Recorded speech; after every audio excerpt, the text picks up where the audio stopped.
और समझना ये पड़ेगा कि अपन लोग आज इकट्ठे हुए हैं कुंभ के दौरान और आज के पहले ऐसे विषय पे जो अपने पैसा जोड़ा है और उसको हमें कब मिलेगा, इस बारे में कभी चर्चा नहीं हुई है। मेरे से पहले कम से कम 20 साल तक मैं कहीं रिटायर्ड हो चुके हैं और इसलिए आज इस विषय पर चर्चा हो रही है, इसलिए आपका सबका स्वागत है। और मंचासीन जो लोग हैं उनके द्वारा ये प्रयास चालू किया गया है। अपन लोग तो अभी तक बोल भी नहीं पा रहे थे, तो इनका सबसे पहले स्वागत है। मैं चाहूँगा आप लोग सब जोर से ताली बजाएं। और कोई भी प्रोग्राम संगठन का जब चालू होता है तो पहले एक नारा लगता है, हम सब ये और फिट स्टाफ एसोसिएशन जिंदाबाद। ये जब तक नारा नहीं लगा तो आप में जोश नहीं। कभी आज तक मेरे को भी 31-32 साल हो गए हैं, कभी सुनते हुए नहीं सुना है कि अपन लोग संगठित हैं, इकट्ठे ही नहीं होते थे। कान खींचने वाला किस्सा हमेशा होता रहता है। ये जो मंच पे बैठे हैं कुछ भाई हमारे बैठे हैं, इन लोगों ने ये चालू किया और वो काफ़ी अच्छी सफलता पे गए। सबसे पहला ये विषय था कि हम लोग जो नौकरी कर रहे हैं उसकी लायबिलिटीज़ क्या, तो ये तो हमें बताई थी, मुझको बताई थी, आपको बताई थी, नहीं बताई ये नहीं मालूम। वेयर हाउस मैन की जगह पे साइन करते हैं और दूसरी कंट्रीज में, ब्रिटेन में और अमेरिका में ये एक बहुत रेपुटेटेड पोस्ट होती है वेयर हाउस में। वहाँ पे जब हम साइन करते हैं तो एक बहुत बड़ी लायबिलिटी भी आ जाती है और हम जो साइन करें उस पर करोड़ों रुपए का पैसा मिलता है। ये बैंक ऑफिसर को भी नहीं है, मुझको ये बताया गया था सीनियर ऑफिसर्स ने जो भोपाल से रिटायर हो चुके हैं क्लास 1 से। हम वो सील साइन कर रहे हैं, वो हमारी आफत हो गई बाद में। क्या वेयर हाउस मैन आप हैं, मैं हूँ जगदीश निगम, सक्सेना साहब, निसरिया जी, बाकी अगर अंडर में है तो ये वेयर हाउस मैन नहीं है। तो 1% गेन की लायबिलिटी सिर्फ वो वेयर हाउस मैन सील करने वाले की है और उस सील से जो स्टोरेज चार्जेस कमाया और उससे जो लाभ कमा रहा है पूरा डिपार्टमेंट, नागरिक आपूर्ति निगम, ट्रांसपोर्टर और सोसाइटी वाले व्यापारी, उनकी कोई लायबिलिटी नहीं है और वो 1% में पैसे कट रहे थे। बहुत लोग रिटायर्ड होते चले गए, पैसे रुकवाते रहे, खुद अकेले इंडिविजुअल केस लड़ते रहे। हमारे प्रिय साथियों ने उसके लिए हाई कोर्ट में गए। इनके पहले भी कई रिटायर हुए, वो नहीं गए, खुद के लड़ते रहे। हिंदुस्तान में सबसे बड़ी प्रॉब्लम यह है कि दूसरा लड़ता है, चुपचाप रहते हैं, खुद की बारी आती कहते मदद करो। अभी जो लोग यहाँ बैठे हैं और हम जिनके कहने पे आए हैं, उनने वो परिपाटी तोड़ी है। उनने कहा हम लड़ेंगे, तुम अगर साथ दो तो ठीक, नहीं तो हम तो लड़ ही रहे हैं। और इन्हें आज से पेंशन के लिए जो बात करी, आपसे नहीं पूछा था। इन्हें इसके पहले 1% के लिए जो लड़ाई लड़ना शुरू की थी तो हाई कोर्ट में, इसके लिए आपसे नहीं पूछा था, ये 4-5 लोग ही थे। इसलिए मैं आपसे चाहूंगा सबसे पहले इनका हौसला अफजाई करने के लिए एक जोरदार ताली और बजाएं। एहसान नहीं कर रहे आप ताली बजा के, जो काम आपने और मैंने नहीं किया था वो इन्होंने किया है। अब अगर अपन इनको हौसला अफजाई नहीं करेंगे और इनके कहने को नहीं मानेंगे तो ये क्या है कि हम बुज़दिल है। मेरी एक दूसरी भाषा में मैंने अपने दोस्त को बोला था कि लेटरिन बनाने की मशीनें हम ये हमारे बाप भी कर रहे थे और पास में जो कुत्ता है देशी वो भी यही कर रहा था। सुबह निकलता, रोटी उठाता, खाता, पेट भरता, सो जाता, जब पेट से निकालना होता वो लेटरिन करता। हमने भी वही किया, घर पर पढ़े लिखे थे, पढ़ने लग गए, BSc कर लिया, बन गया था JT। हमने कोई दूसरा काम किया कि बच्चे हुए तो उनको पैदा करके, और वो भी पढ़ते थे, कोई मारना पीटना नहीं पड़ा, वो भी पढ़ करके अच्छी जगह पहुंच गए। कईयों के बच्चे इंजीनियर है, कोई का डॉक्टर है, कोई IAS। तो एक रूटीन की लाइफ है, परंतु रूटीन की लाइफ से अलग यह है कि कोई सामने अपने अधिकारों का हनन कर रहा है, उसके लिए हमें आवाज उठाना, ये हमारी इंसानियत है। कुत्ता कभी नहीं करता, पास वाले कुत्ते को दूसरा काटता रहता है, वो पीछे से भोग लेता है, कभी इच्छा हुई तो, नहीं तो वो दोनों आपस में लड़ते हैं। हम इंसान हैं, हमारा एक फर्ज है कि अगर कोई हमारा शोषण कर रहा है या हमारे साथी का कर रहा है तो हमें उसके लिए आवाज़ उठानी है, डरना नहीं है। हमारे ब्रांच मैनेजर कुछ ऐसे हैं जिनने किसी से डरे नहीं और आज उनने ऐसी तेजी कर दी डिपार्टमेंट की, करोड़ों का गोहन करके बैठे हैं। इसलिए डरो मत, अपने अधिकार के लिए लड़ो और हमारे अपने अधिकार के लिए जो लड़ रहे हैं उनका साथ दो। पेंशन आपको मालूम नहीं थी, मिल रही है, ये भी नहीं था और मालूम है मिली, कैंसिल हो गई और कोर्ट में अभी तक वो बेचारे घसीट रहे हैं और रिटायर हो गए। ठीक है, उनके पास इतना पैसा था कि जीवन यापन करना है, परंतु अगर वो मास्टर होते और उनकी पेंशन मिल जाती तो क्या समझ लो क्या वो घर चला पा रहे थे? आज 10-10 साल तक केस लड़ते हुए हाई कोर्ट से, उनके पैसे डूबे LIC में। यही हालत खराब है। तो इसलिए अब ये लोगों ने संगठित होकर के साहस किया है। अभी हमको किसी को भी ये नहीं मालूम कि हमारा PF क्या होता है। अगर तुम्हारा PF होता तो तुम्हें गवर्नमेंट ऑफ इंडिया की तरफ से एक नंबर आया होता जिसे कहीं पे भी कर लो, और वो नंबर इंडस्ट्रीज में नौकरी कर रहा हो, डॉक्टर के यहाँ पे काम कर रहा है और जिसका पीएफ कट रहा है, उन सबके अलग अलग नंबर हैं और वो सब एक संगठित हैं, एक डिपार्टमेंट के काम कर रहे हैं। चाहे आप किराने की दुकान पे 22 लोग काम कर रहे हैं तो उनको पीएफ कटवाना है और कटता है तो सबका नंबर आता है, मगर अपने वो परिपाटी नहीं। आज आपका पैसा क्या कट रहा है आपको मालूम ही नहीं है। पे स्लिप किसी में मैं सोच रहा हूँ 75% तक ढंग से देखी नहीं होगी कि कटता कितना मिलता कितना है। इसलिए मेरा कहना है कि अपन को इन लोगों के कहने से पहले तो ये करना है कि जो पैसा कटा है उसकी हमें जवाबदारी दिलवा दें और इनका मनोबल बढ़ाएं। पहली बार ही सब काम हुआ है। अब रहा सवाल 1% का, तो मार्च के अंदर अपने डिपार्टमेंट ने सबसे पहली बार एक लेटर निकाला कि जिसका भी फंड के अगेंस्ट में, मतलब जो फंड रोका गया है लॉसेस के अगेंस्ट है, उसका भी कुछ ऐसा करना नहीं है और उसके ऊपर कार्रवाई करो, काटना नहीं। वेयर हाउसिंग कॉर्पोरेशन की सबसे बड़ी कमजोरी रही है कि हमारा खुद का व्यक्तित्व। आज तक मेरी इतने साल की नौकरी के अंदर मुझको कितने सारे लेटर मिले, कुछ ब्लैक मेलिंग की वजह से अफसरों ने बना के दिए हैं कि उनको पैसे दो, तो उनने मेरे को झूठे उसको भी बना करके स्पष्टीकरण दिए, उसको आगे तक बढ़ाए नहीं, बोल पड़े। और ट्रांसपोर्टर शिकायत कर रहा है, कभी कोई व्यापारी कर रहा है, अरे क्यों कर रहे हो भैया, हम तो सिर्फ गोदाम का शटर ही तो खोलते हैं, हमारे चौकीदार माल रखवा लेता है। नान वाला पूरा काम करता है, तोल पत्रक उसका, डीओ उसका, वो साइन कर रहा, मत सब गाड़ियां समय पे नहीं खाली हो रही। अरे कैसे नहीं हो रही, वो नान वाला 12 बजे आ रहा, तुमने उसके लिए बोला नहीं, शिकायत हो रही वेयर हाउस मैनेजर की। अरे सब शार्टेज दे रहे हैं, अरे तो क्या तुम वेवब्रिज चला रहे हो क्या, कोई भी वेयर हाउस वाला बता दो, वेवब्रिज प्राइवेट का, भीसालाल जी का, जोधाली जी का, तोलानी जी का, मगर कोई वेयर हाउस का तो वेवब्रिज नहीं ना, वहाँ पे गाड़ी चलवाने जा रहा है नान का बाबू, शार्टेज आ रही है, वेयर हाउस मैनेजर की कंप्लेंट हो रही है। मेरे साथ तो हुआ, आपके साथ हुआ नहीं, ये क्या कारण है, ये कारण है हमारी बुजदिली। एक डिपार्टमेंट जिसकी जिम्मेदारी है, फूड इंस्पेक्टर की जिम्मेदारी है कि अगर मिलावटी खाना नहीं मिले, होटलों में अव्यवस्था नहीं रहे, गैस की टंकी का दुरुपयोग नहीं हो।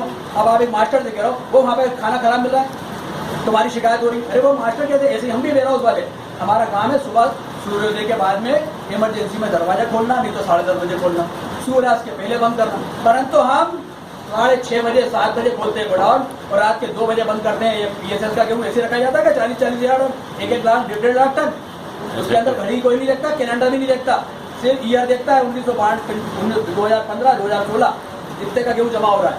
रेक लगता है, रात के 3 बजे ट्रक ले जाते हैं, 5 बजे शटर खोल देते हैं और रेक भर आता है। तो ये सब काम कौन करते हैं, आप लोग करते हैं। आपकी सबकी तारीफ में आप खुद एक बार ताली बजा लीजिए। तो मेरा कहना है कि हमारी कमजोरी का उपयोग नागरिक आपूर्ति निगम करती है, उसने उठा करके आपका 1% के अगेंस्ट फटाक से क्लेम काट दिया। अभी फौराट साहब ने बोला कि पॉलिसी ये है कि आपका सन वाइज क्लेम बनेगा और सन वाइज के बाद में क्या बनेगा, डिस्ट्रिक्ट का, डिस्ट्रिक्ट के बाद में स्टेट का, और पूरे स्टेट का क्लेम चलेगा, फिर कुछ ज्यादा नहीं आता है।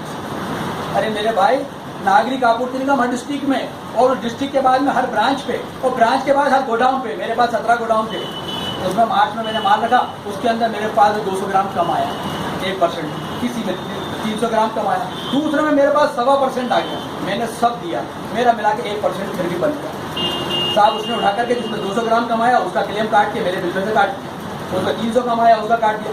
ये जो रूल अभी बताया थोड़ा साहब ने, सबको मालूम है, परंतु क्या अमल हो रहा है, वो डिस्ट्रिक्ट मैनेजर नागरिक आपूर्ति निगम का उठा करके सबका क्लेम अपनी मर्जी से उस ब्रांच का काट रहा है। अरे अभी उसके बाद भी एक सुन लो आप, मेरा उठा के क्लेम साहब 2015 का माल रखा था, वो 31 मार्च को बैलेंस बचा था 20,000 टन।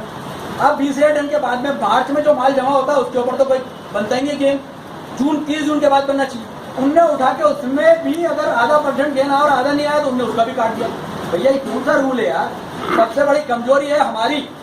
हमारे यहाँ पे वेयर हाउसिंग कारपोरेशन में इतने साल से मैनेजर टेक्निकल की पोस्ट है, परंतु नाम बेचारे बनाई नहीं। अभी हमारे जो मैनेजर टेक्निकल साहब हैं उनके लिए मैं आप सबसे चाहूँगा कि सब लोग ताली बजा के उनका अभिवादन करें और उसका मैसेज सोचें, क्यों कि उन्होंने ही इस लड़ाई को इतने आगे बढ़ाया है 1% के लिए, और वो जाकर के तलवाड़ा जी ने उसको ये हिम्मत दी कि आज हमारे भाइयों ने उसके लिए हाई कोर्ट गए। तलवाड़ा जी के लिए एक बार जोर से ताली बजाओ। इसलिए नहीं, कारण क्या है कि हमारे बीच में रहकर के उसने हम लोगों का साथ दिया है। मैं तो खैर ये बता रहा हूँ आपको इस मंच के माध्यम से, मेरा पैसा रोका जाएगा तो मैं रिटायरमेंट के बाद थोड़े दिन इंतजार करूंगा, नहीं तो 302 और 307 करके उन लोगों को भी हॉस्पिटल पहुंचाऊंगा। इस बात पे निगम साहब पे मैंने कार्रवाई नहीं करी है यहाँ पर डिपार्टमेंट में। मुझको भी शोषण किया गया है, मैं चुपचाप उनका सेहतरा वो समझने की बुद्धि ले। मैंने कहा नहीं, मेरे बच्चे जिस दिन सेल्फ डिपेंड हो जाएंगे ना, उस दिन तुमको मैं सबक सिखाऊंगा। भाई डिपार्टमेंट की नौकरी हमने करी और देश के काम को चलाया है, हम देश की सेवा कर रहे हैं, हम कोई ऐसा नहीं कर रहे। जो मुख्यमंत्री महोदय ने कहा रखो, रखा, किसानों को सब बेनिफिट दिया, उन्हें सूखा रहा, गीला रहा। अरे साला पिछले साल बोले कि बरसते पानी में 2015 में गेहूं रखा है, तो बरसते पानी के अंदर कोई पूरे शेड लगा के नहीं दिए थे। किसान काट रहा था खेत से, गीला गेहूं ला रहे थे, पूरा माल गीला आ रहा था, 14% से ज्यादा था। गाड़ी रोकी, गाली बकी तो कहला रख लो, हमने रख लिया। अब सेंट्रल गवर्नमेंट ने कह दिया कि भैया इसमें गेन नहीं मिलेगा, ये बात सही है। बाद में धीरे से ऑर्डर निकाल दिया 500 ग्राम। अरे जब हमने गीला 12% से ऊपर का माल रखा और हमने मान लो 12% ही लिया, ठीक, हमने तो 14 का रखा था, मगर मान लो 12 का ही रखा। 12 का रखने के बाद उसको हमने रखा और इतनी गर्मी हो रही है कि हमारी सरकार, मध्य प्रदेश नहीं भारत सरकार बोल रही है कि हमें फंड दो क्योंकि सूखा है। इतनी गर्मी पड़ रही है, आज आप भी देखिए पंखे के नीचे बैठ रहे हैं, और इतनी गर्मी पूरे 12 महीने आपने कूलर चलाए, उसके बाद जब माल सूखा तो फिर आधा % गेंद कहाँ से लाओगे। मैंने फिर भी कोशिश करी और पानी डालने की, और मैंने थोड़ा बहुत बना लिया। मगर कब तक अपन अपने चरित्र को दूषित करते रहे पानी डालकर? यार हमारे डिपार्टमेंट मदद नहीं कर रहा ना, इसलिए। अरे मैंने जो पैसे जीपीएफ में जोड़े हैं और उसको पानी डाल के गेंद बनाता हूँ, क्यों? ये माइक पे चला रहा हूँ, मेरे पे केस चलाओ, क्योंकि मेरे को बच्चों का जीपीएफ रोक रखा है। ये डिपार्टमेंट ने कोई ऐसी पॉलिसी नहीं बनाई कि नागरिक आपूर्ति निगम ने भी उसका कमीशन 1% खाया, मार्केटिंग सोसाइटी ने भी खाया है, हमारों ने खाया है, परिवहन कर्ता ने खाया है, हमारे वेयरहाउस के मुख्यालय में बैठे सारे अधिकारी, कर्मचारी, प्यून सब ने खाया, और हम धूप में परेशान हुए। तो सबकी लाइबिलिटी उनकी तनख्वाह के स्तर पर होनी चाहिए, ये नियम क्यों नहीं बनाया? ये वहाँ पे है अपन लोग गए थे, हाँ दूसरी जगह है तो हम लोग कमजोर नहीं है। पंजाब हरियाणा में गए थे हम लोग, नियम से ही काम वहाँ पे RM से लेके तो शोषण ना करो। चपरासी तक उसकी वेतन के अनुपात में वहाँ की जितनी भी शॉर्टेज होगी उसका। अरे सब, जब आपको 1 महीने का वेतन सबको मिल रहा है तो फिर आप उसमें से लाइबिलिटी बना। फिर ये हमारे ऊपर जो बैठे अधिकारी, हमारे साथ में सिस्टर कंसर्न नागरिक आपूर्ति निगम, मार्केटिंग सोसाइटी, फूड इंस्पेक्टर, ये हम पे वॉच करने के लिए तो है, अलग अलग पोर्टफोलियो से, डिपार्टमेंटों से, उनकी पोस्टों से, तो इनकी भी लाइबिलिटी बनती है। जब एक टीआई के ऊपर हमारे पलासिया थाने में चला, डीआईजी ने वार्निंग दी कि तुम्हारे इधर गुंडे जो है कड़ी पार से इधर आके घूम रहे हैं, उन पर तुमने कोई कार्रवाई नहीं करी। जो अभी बाहर से अभी आप पेरोल पे आए हैं उन पर तुमने क्या कर रहा हो, उनकी अटेंडेंस देख रहे हो। मतलब डीआईजी ने पीआई को ये बताया है कि आपकी ये भी ड्यूटी है कि वो अगर बाहर से कोई गुंडे आए हैं तो उनको वॉच करो और वो यहाँ पर अपना काम से फिर से नहीं चालू करें। इसी तरह वेयरहाउस मैनेजर के ऊपर ये सारे डिपार्टमेंट, माल से लेकर के ट्रांसपोर्टर, नागरिक आपूर्ति निगम, मार्केटिंग सोसाइटी, वेयरहाउस का RM/DM, नागरिक आपूर्ति निगम का RM/DM, ये सब डिपार्टमेंट बने हैं। फूड डिपार्टमेंट, फूड कंट्रोलर, उनका भी पैसा कटना चाहिए।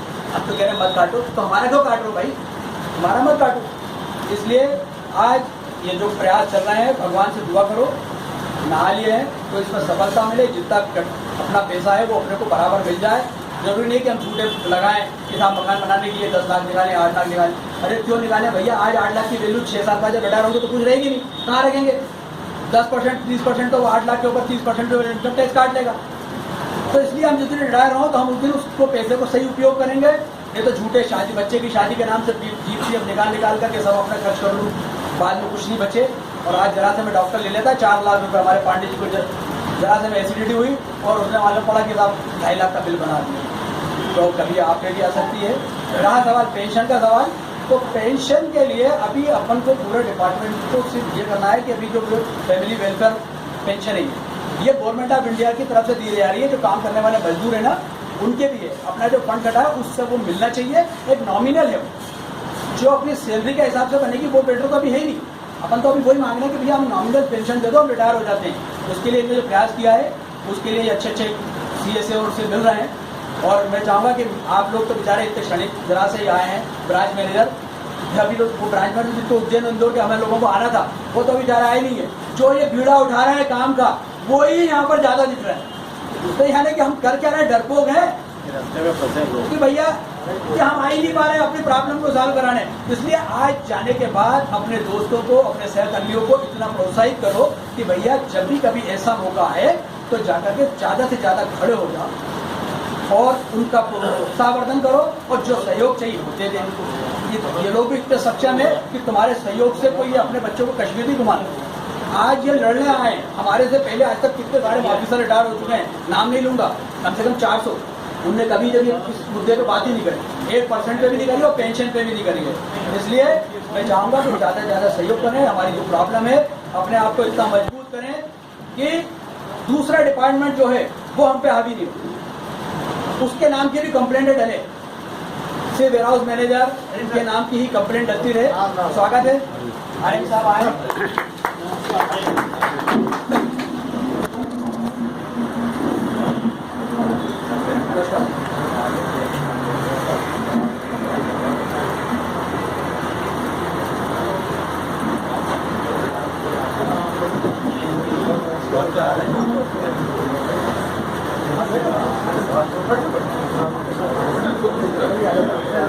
सर तब क्या बात, बहुत लेट हो रहा था। आपका सभी का स्वागत है। और इन्हीं शब्दों के साथ मैंने बोला था वो आपको याद रहे और उसको कहीं अपने मन में क्रिटिसाइजेशन ना ले और डरे ना। मैंने जो बोला है वो मैं करके दिखाऊंगा। ये सभी करेंगे, वो आप